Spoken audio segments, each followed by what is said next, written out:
Okay, good morning, students, and welcome to composition number 2. My name is SABBY VEGA. I'm your English teacher for this course. And in today's class, we are going to talk about editing an essay. The objective for today's class is recognize and learn the meaning of the different proofreading marks and talk about the pros and cons of using paraphrasing and quotation in an essay. Let's start. What is proofreading? Okay, what is proofreading? Proofreading has to deal with grammar, punctuation rules, and spelling rules. Let's check this video to learn a little bit about proofreading.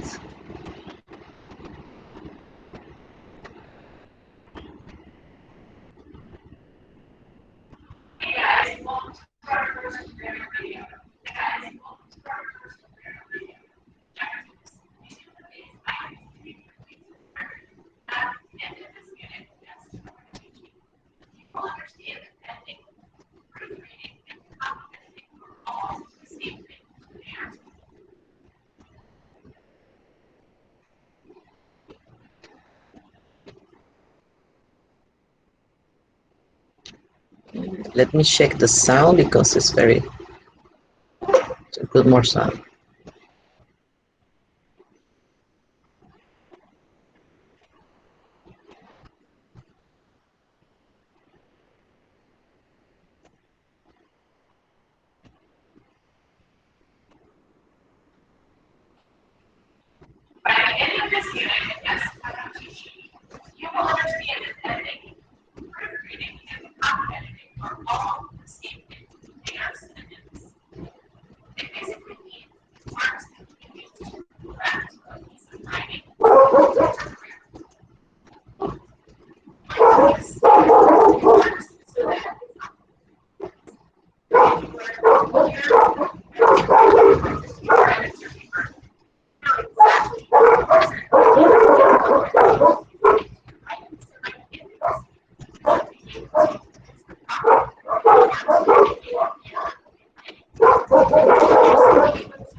Okay.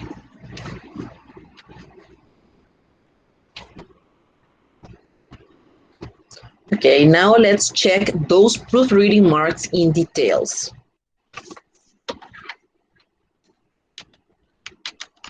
As you heard in the video, if you need to capitalize a letter, for example, if you forgot to capitalize a letter and you are editing the paper, the person who is editing is going to mark 3 lines, 1, 2, 3, under the letter that must be capitalized.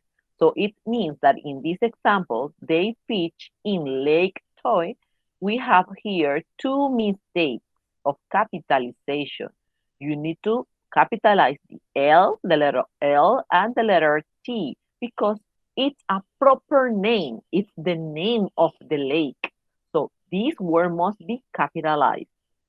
If you need to make it lowercase, you can use the slash or the other mark, okay? 5 students missed the bus. This is a simple sentence, but here we have that we capitalize the second word and the last word. This word must be in lowercase. So what do? As you are editing the paper, you mark it with a slash. If the person had a spelling mistake, like for example, in this word here, the day was cloudy and cold. There is a spelling mistake in this word. So you mark SP and a period. Sometimes teachers use circle to make it like more obvious for the person to know, but it's optional. You can mark with a circle or just write the SP period. That means that the person that needs to correct know that there is a spelling mistake, and you can use the dictionary, a thesaurus, or maybe you can check at the dictionaries online to see how this word must be spelled correctly. Okay, now for the rest of the punctuation marks, period, comma, semicolon, you add the circle at the end. For example, in this case, tomorrow is a holiday. The mistake here is that the final period is missing. So you mark the punctuation mark and then circle it.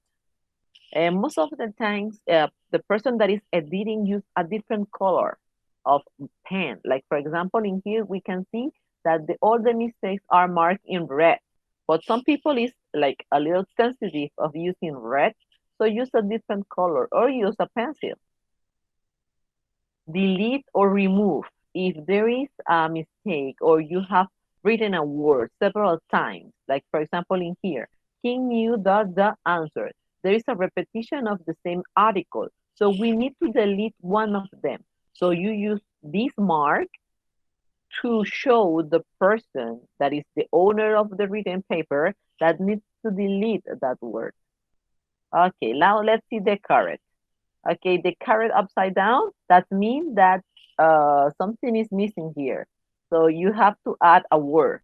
It is also used for the commas, okay? But in here, it marks that one word is missing. 6 pups were in the litter. So there is missing one word. So that means that you need to add that word. As I mentioned before, the upside down carrot also highlight that the punctuation mark is missing. Like, for example, add a comma in a series of a list. He ate peas, comma, corn, comma, and squash. There is 2 commas missing. So that means that you need to add them. Reverse words or letters. What is this? This is, for example, when we had some grammatical mistakes and we do not follow the word order rules. And otter swam in the bed kelp. Okay, that means that you need to reverse these words. The carrot upside up, that means that you need to add an apostrophe. For example, in this case, the child's bike was red. In here, of course, you know that this word can be pluralized. So this must be possessive. But what is missing here? The apostrophe. So you use the caret up to show that the apostrophe is missing. Also, we use that to add quotation marks when the person forgot to write the quotation mark. The person who is editing the paper needs to mark it. Okay, the hashtag is very useful and it shows that you have to make a space.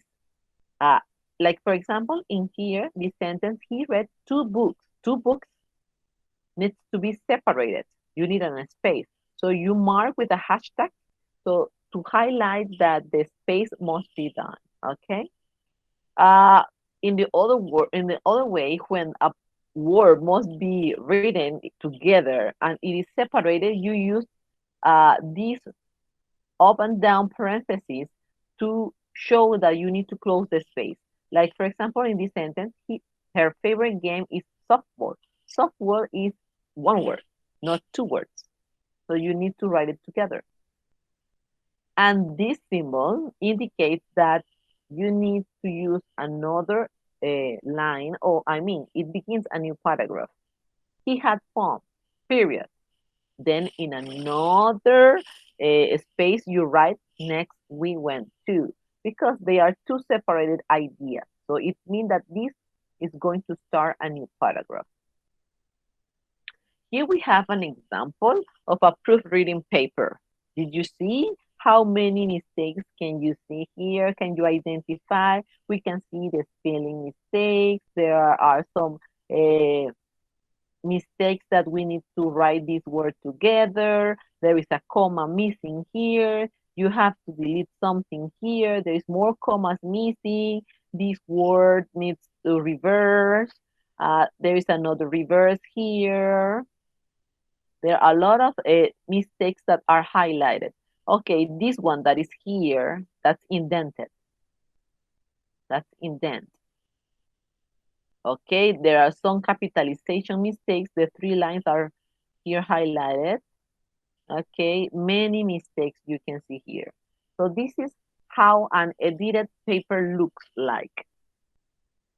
So if, for example, you are writing a final paper like a thesis for your final degree, so probably the person who is going to edit that is going to show a paper. Your paper is going to be returned like in this way, with all the spelling and the punctuation marks and the proofreading marks, like in this. So now let's check to another topic, that is, why should you paraphrase? But let's start with paraphrase. What is paraphrase? Paraphrase is to say something or repeat the word from another person using your own words. Paraphrasing is expressing the meaning of someone else's words in your own words instead of quoting directly. By paraphrasing effectively, you can save space and keep your study more focused, distill complex information into language that general readers can understand, avoid plagiarism, and provide your own authorial voice in your paper. Of course, most writers use paraphrase and quotation to add credibility to their paper. So when do you paraphrase and when do you use quotation or direct quotation? Here we have the rule. You should paraphrase to show you understand the main ideas and arguments of an author. Also, to help explain focus, difficult concepts and terminology, to highlight original ideas that are interesting when the original language is not as interesting, to change the emphasis of information to match your own arguments, and to provide a clear voice in your paper that isn't directly connected to the word. When do you use direct quotes? When the original wording is strong and engaging. If the quote is very well known or difficult to paraphrase well, where the exact words of an authority would lend support to your own ideas, and when you want to present the author's detailed methods or findings or exact state position. So which are the general formatting rules for quoting and paraphrasing? When you write direct quotes, you simply do a copy and paste of the original words and or word order In all research paper with formatting guidelines, APA style, AMA style, MLL styles, quoted text must be accompanied by quoting marks and in-text citation. Yes, those rules must be followed. When you quote somebody else's words, you need to use the quotation marks and you have to write the in-text citation. Where did you find it and who said that? In the other hand, paraphrasing can include some key terms from the original work, but must use new language to represent the original work. Do not copy the original. Okay, this is really important. When you paraphrase, you do not need to include quotation marks, but you must still cite the original work. You still need to say where did you find or what is your source. Changing source text into paraphrase. There are some steps that you can follow to change one text into paraphrase. So the first step is read important part of the source material until you fully understand its meaning.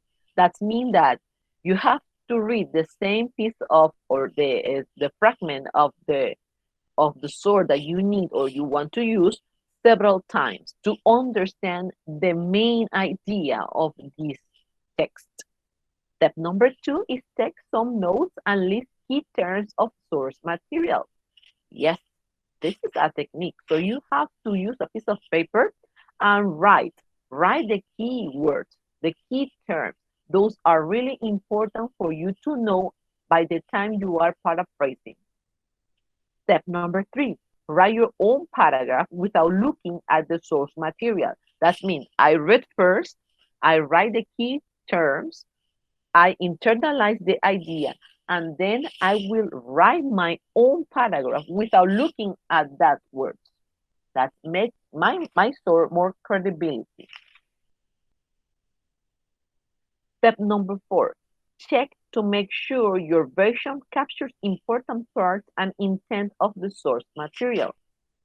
Yes, remember, every time that we read a paper, we write a paper, we need to read it several times to see if the idea is clear for the person that is going to read it. Step number 5, indicate where your paraphrasing starts and ends using in-text citation. We will see a couple of examples in a few minutes so you will understand that part better.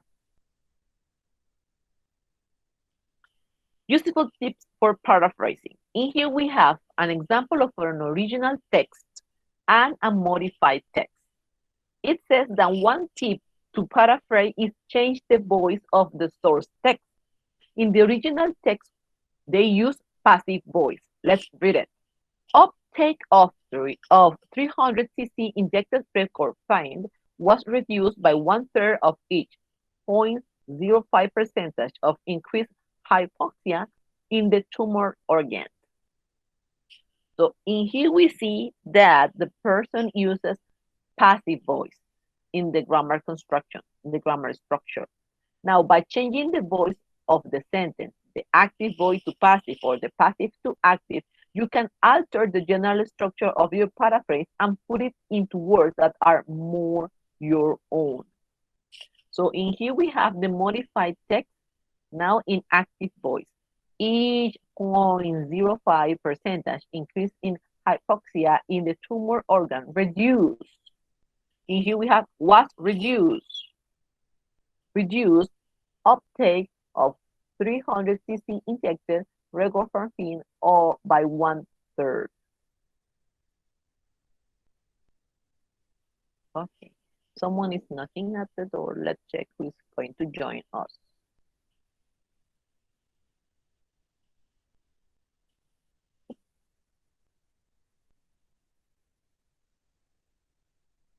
Alex.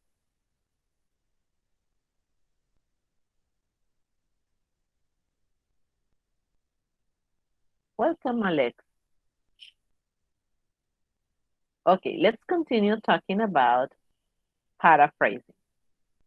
So this is one tip. The second tip is Use a thesaurus. What is a thesaurus? It's a kind of dictionary to find synonyms and related terms. A thesaurus can be an excellent resource for finding terms that are synonyms with a similar to those in the original text, especially for non-native English speakers. That means us. However, be careful not to use terms that you don't fully understand or that might not make sense in the context of your paper. So you need to find the appropriate and the right term or the right word to use. But thesaurus they are a really good source of new words. So you don't know sometimes when you are writing, you don't know how to write one word in another way. So you need to look for a thesaurus or a dictionary to look for synonyms to avoid redundancy. You can include introductory phrases with signaling terms. That means signaling terms, example, they write, he knows that, he believes that, help smoothly introduce the work of other studies and let the readers know where your own ideas end and where the cited information begins. So we have here the example of a paraphrase, fragment, and a direct quote. In his 2012 study, Miller discusses recent innovations in interferon drugs.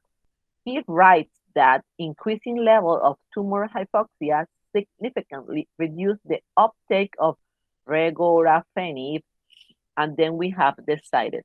This is paraphrase. We use an introductory phrase here in his 2012 study. We are introducing what another person said, but we are paraphrasing. That means that we read this quote several times, we take or we write the key terms, and then we use our own words to say the same. Let's check the direct quote. As Miller 2012 notes, uptake of 300 cc injected regorafenib was reduced by 1/3 for each 0.05% of increased hypoxia in the tumor organ. If you see in both texts, we have the source. Who said that? It wasn't me. Even though I paraphrase, I still keep the rules for the APA style writing. Use a specific signaling verb to show your position. So signals are important. So if your position is neutral, you can use the words like believe. If you agree with the author, you can use word like show. If you disagree with the author, you can use the words as neglect. Authors also show their position regarding the original content by using verbs that are neutral, that show agreement, and that show disagreement. A relative pronoun that, how, if is also used in many instances. Let's check these examples. Miller, 2003, page 23, believes that the answer to immortality lies in food. Conclude, observe, propose, argue, and write. In here, in the agreement with the author says, Brooks, 1994, showed how nitrogen was essential to the development of life. You can use words like demonstrate, evidence, proof, and confirm. In the disagreement example, they use the word neglect. La Joya, 2011, page 12, neglects to include the most important method of analysis. Also, to show disagreement, you can use words like or verbs like disregard, overlook, pay little attention to.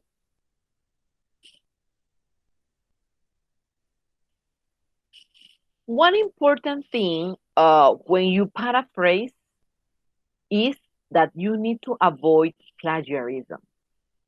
Sometimes to write direct quotes is easier than paraphrasing. But paraphrasing gives a strong support to your paper, uh, like showing that you work and you make an effort to make credibility for your paper. But we have to be careful because sometimes we remember that when you paraphrase, you use key terms, but not the exact words. This is because you have to give credibility for the person or the author of the idea. So we need to be respectful of that. Although paraphrasing can be very helpful in helping to reduce instances of plagiarism, writing still needs to follow the rules of citation and referencing carefully. Here are a few things you must keep in mind when paraphrasing any original material. The first thing is when you paraphrase, use your own terms along with the key terms from the source material. Even when you paraphrase your own terms, you still must provide in-text citation. You have to say where or who said that. Where did you find the information? What is the source? And you have to use the formatting requirements for the APA, MAA, or MLA. What are those? Those are like the organizations that created the rules for the writing style, APA style and MAL. Most Latin Americans, we work with the APA more than the MAL. That's for the United States. If you are quoting or paraphrasing your own previous work, treat it as another person's work. It doesn't matter if you say that. You still need to use the in-text citation. Like for example, here we have, you must still use quotation mark and or citations. I'll move back to the previous example. Which are those rules? Okay, when you quote someone's word, you need to write the name or the last name of the person. And here we have a Brooks. Brooks is the last name of the author of this idea. You can see here that this idea is between quotation mark at the beginning, at the end. And we cite the date, the year where it was published.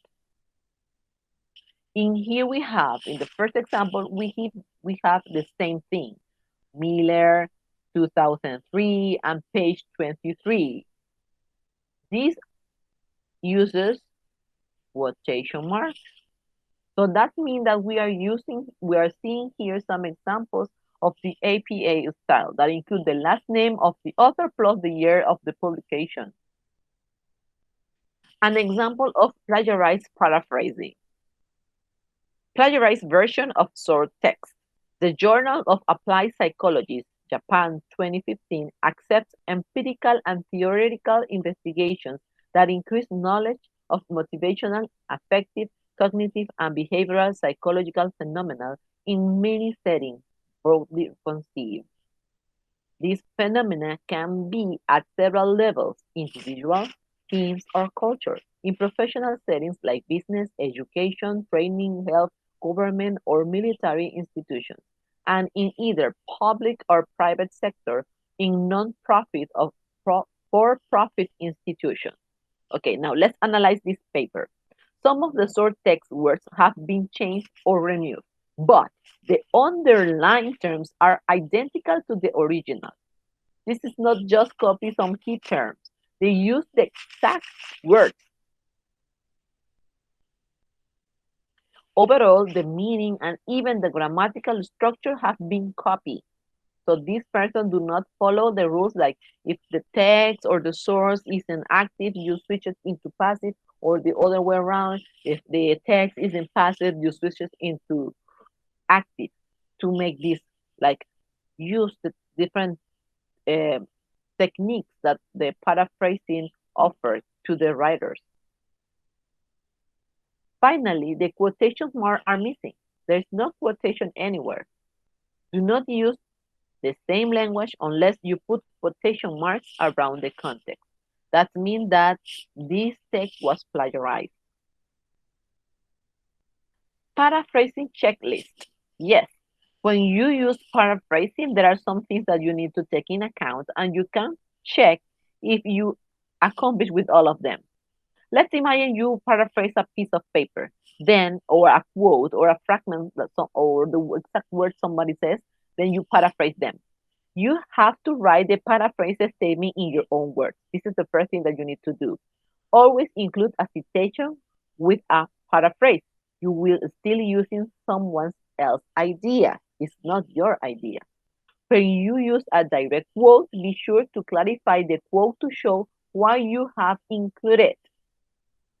Avoid using blocks of quoted text, especially in a paper or the natural science.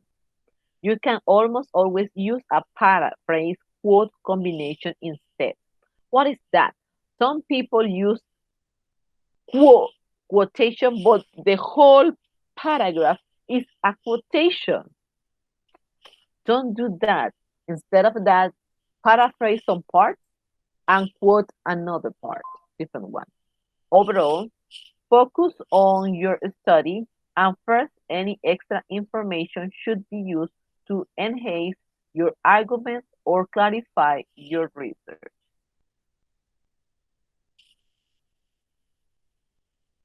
Okay, now we are going to see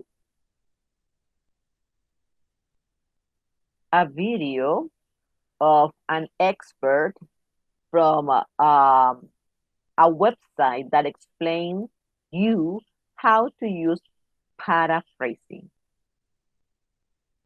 Let's check this.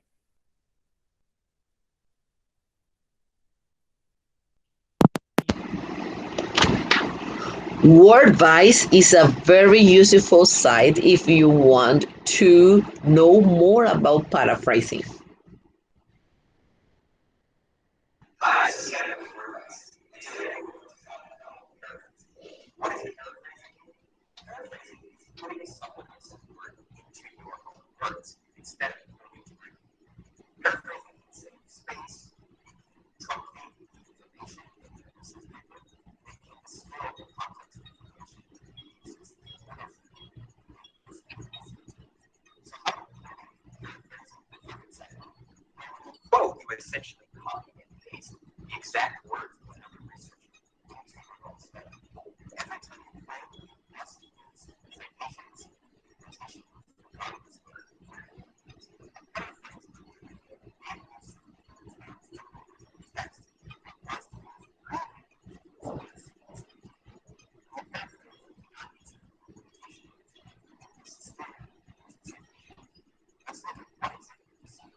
excellent tips on academic research writing, subscribe to our YouTube channel or visit WordPress's resources page, where you'll find